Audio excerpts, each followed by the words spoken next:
হরে কৃষ্ণা, জয় জগন্নাথ। তো সকলে কেমন আছো? আশা করি অনেক ভালো আছো। এখন যে স্থানটি আপনারা দর্শন করছেন সেটি হলো শ্রীক্ষেত্র পুরীধাম, এবং পুরীধামের এটি একটি বিশেষ গুরুত্বপূর্ণ স্থান।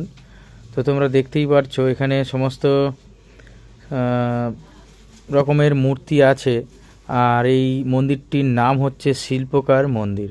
হ্যাঁ, ঠিকই শুনেছ, শিল্পকার মন্দির। তার কারণ এখানে হাতে খোদাই করা হচ্ছে পাথর, খুব নিখুঁতভাবে তাদের সূক্ষ্ম চোখ দিয়ে, মানে খুব সুন্দরভাবে নিখুঁতভাবে পাথর খোদাই করে এখানে এক এক ধরনের মূর্তি তৈরি করা হচ্ছে।